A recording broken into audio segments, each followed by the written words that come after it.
I'm your cult boyfriend talking about American Graffiti today.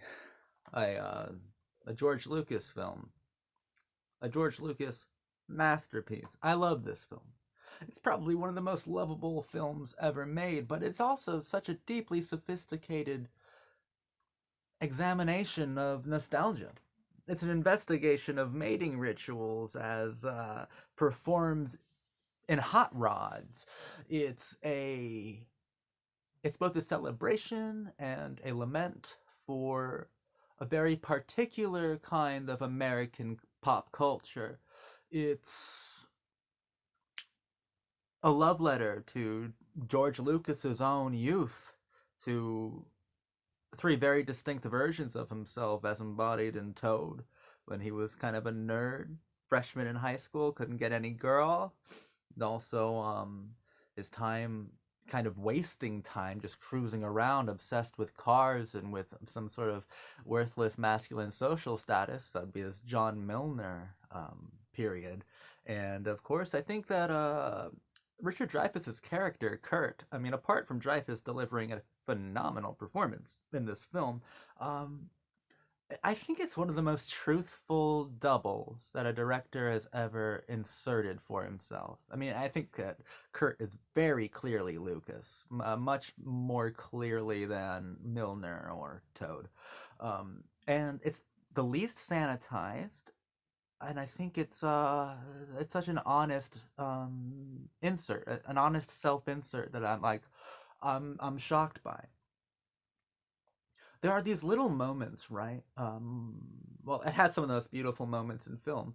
Uh, when Kurt's in the backseat of the car and sees that beautiful blonde siren from that awesome that bitchin' white car right next to him, he sees that beautiful blonde, and she says, "I love you." He can't hear it, and his mind is just sent spinning. And I think Lucas intended for that to be like all the things that are keeping you inside of a small town, all the things that are keeping you from success or from actually experiencing life is that kind of empty and naive promise or wish that the most beautiful woman in the world that you spent all your life dreaming about would somehow end up in your very tiny corner of America. But still, there's this part where he sees her car driving away. This is later on. He runs out into the middle of the street after the car, and the car's gone. And he is kind of standing there awkwardly. And there's this like little moment that blew my forever in love with American Graffiti mind, where for a moment, Dreyfus Kurt seems to direct traffic for a second and like walk away awkwardly, like, oh, and this is an insert for a man who would become one of the most I mean a household name so far as directors go. George Lucas contemplating directing almost like he was forced into it by chasing down a beautiful blonde siren who he was never supposed to see again but always spend his life chasing. There are tiny moments like that littered all throughout the film. It's also a film that makes me cry. I think that the most interesting scenes and the most heartfelt and tender and sentimental scenes are with John Milner and Mackenzie Phillips, who was only 12 years old when they made this film. I believe her name was Carol. And the scenes that Milner and Mackenzie Phillips have together, they're so beautiful. They're so tender. Actually, reminds me of Jack Demmy's Lola, which Lucas might have seen. He was influenced by world cinema. This film was heavily influenced by one of Fellini's early films, I Vitelloni, which deals with the same sorts of things, but not anywhere nearly as well as American Graffiti did. But those are the most tender parts of the film for me when Milner and Carol are driving around together, and it's a young girl on the verge of maturity, a young girl on the verge of basically losing her innocence, honestly. And it's Milner, who is older than the rest of them, who stubbornly refuses to grow up. So it's a young man who has refused maturity, refused the mantle of adulthood, and still continues to parade his car around, and trying to pick up chicks, as in some sort of some sort of mating ritual, that is fueled by horsepower, right? Uh, by V6 engines. Milner, who refuses to accept maturity, but will defend the mantle of the world's oldest teenager till he dies, from the likes of Harrison Ford and other tough guys, and he's so insecure. He's so insecure because he knows he's becoming obsolete. Um, really interesting moments where he refuses to listen to Surf and Safari by the Beach Boys because he hates that surf shit. Rock and roll's gone down the tubes. This is right before the British invasion, right before that very, very uniquely American brand of rock and roll music would be revolutionized and changed forever, inalterably. And like Milner is just refusing to grow up. Whereas Mackenzie Phillips' character, she seemingly can't wait to grow up, right? She wants to grow up so bad, but when Milner tricks her into going home, into letting him drive her home, he tricks her into kind of being faced with that extra step of like actually doing an adult romantic thing, and then she's like, no, no, no, no, no, no. There's always time. I gotta go home, and it's such a sentimental and tender moment where he gives her the like the top of his gear shift, this metal tube, and it's such a sentimental token, and it's such an important one because it's from his car, and this film is largely about the relationship between humans and machines, and this machine was an absolute extension of who Milner was as a person, or at least who he projected himself to be to the world. But I mean, it doesn't even matter if it's a projection of who he actually was. It's what everyone viewed him as, and then really in America, how you're viewed is who you ultimately are, which is why someone like Toad was so excited to have a car for a night, and why someone like Kurt is so existentially adrift, maybe even disenchanted with these kinds of sentimental tokens of virtue, valor, and love. But that moment where where Milner and Carol part, where when he gives her that sentimental token of affection and appreciation, I do cry. It's such a good, tender, sweet, and pure moment. And I think it's a purely American one as well. Um, this film is incredibly done because it engages with American youth culture through this nostalgic lens. And while it is written after THX to be populist, to be slightly escapist, I think it's much more confrontational than THX, because I think that sentimentality can be extremely confrontational in a way that's a lot more rewarding than something that's unforgiving like THX was. With THX, Lucas was really trying to make the viewer confront the uncomfortable truth of the invisible prisons that they've found themselves capped and held in, like they're in captivity of mental prisons in this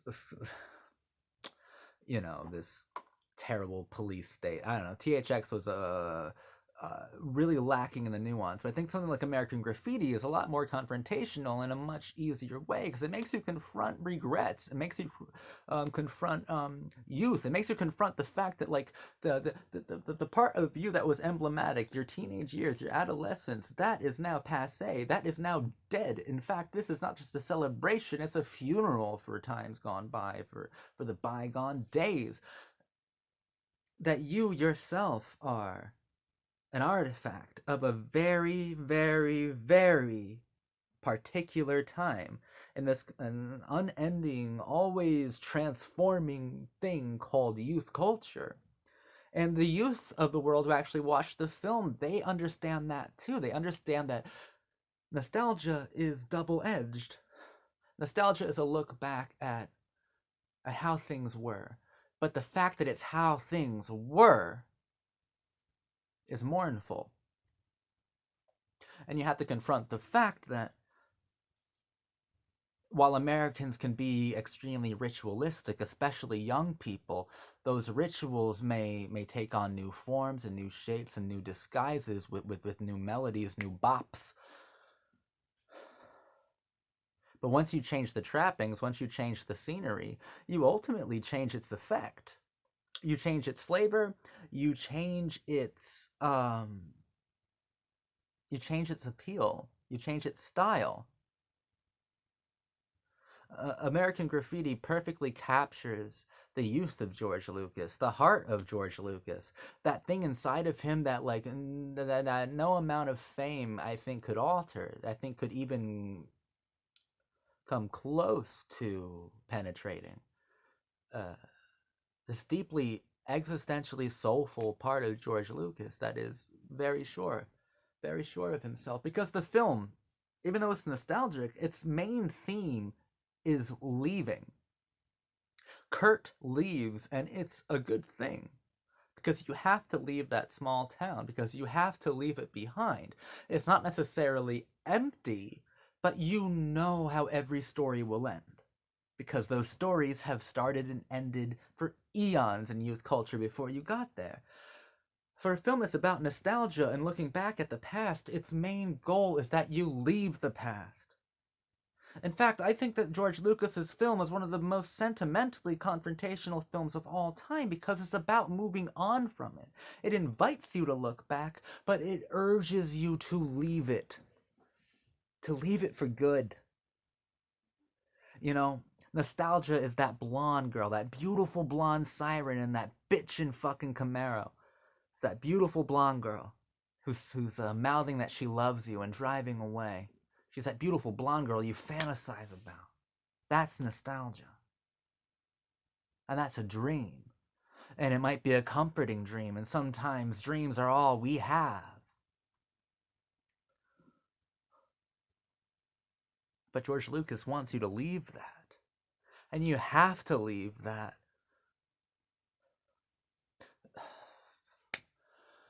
to pursue more ambitious or maybe even more humanist goals,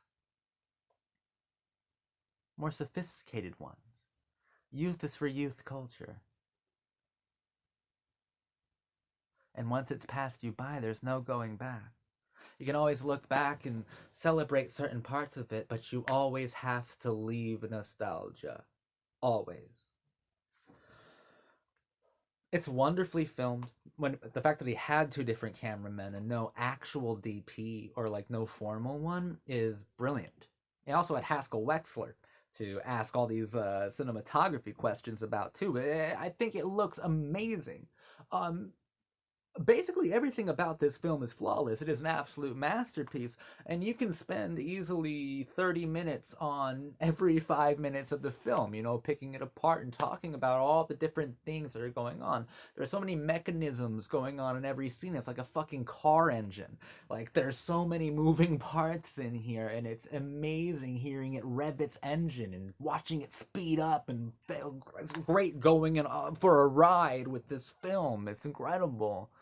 It's burning on all cylinders, man, firing away. This movie's great. I'm so into it, you know. Um, it's George Lucas's best film, and I do think he made great work in the '70s. I don't mean to criticize THX too heavily. I think that's a great film too, but oddly enough, I find THX a lot more naive and a much more immature film than American Graffiti. I think Coppola was right when he asked him to make something a bit more populist, something that the audiences would actually like. After I think Lucas bankrupt Zoetrope Studios with THX, so you know, George, you owed him this much, dude. I think A New Hope is also a pretty masterful film. I'm not a Star Wars fan, and A New Hope is actually the only one that I like, and I think it's very good. But American Graffiti, it's on a whole nother level. And I wish we got to see George Lucas do things that are more grounded.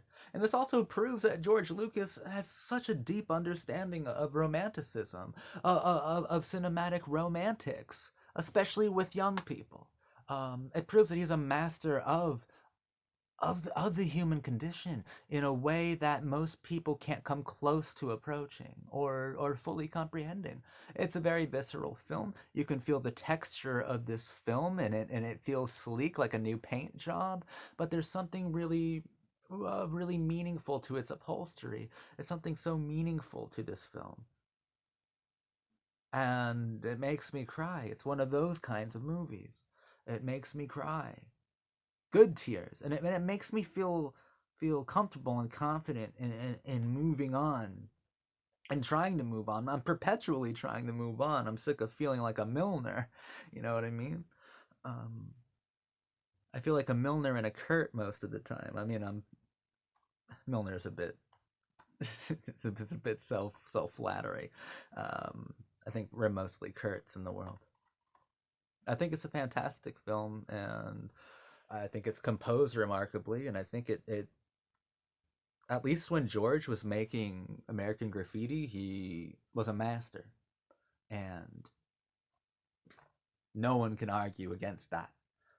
George Lucas, he's a master filmmaker. I just wish uh, I wish he found something that interested him in more of a grounded context like this, because I think he made some very sentimentally confrontational films about nostalgia and about obsessive teen romances. I think he did extremely well, um, and I wish he kind of explored that more. I mean, he nailed it here, so maybe there's really no point. But I would love to spend some more time with Lucas within this kind of framing. I loved American Graffiti. It's perfect. Like, it's honestly perfect.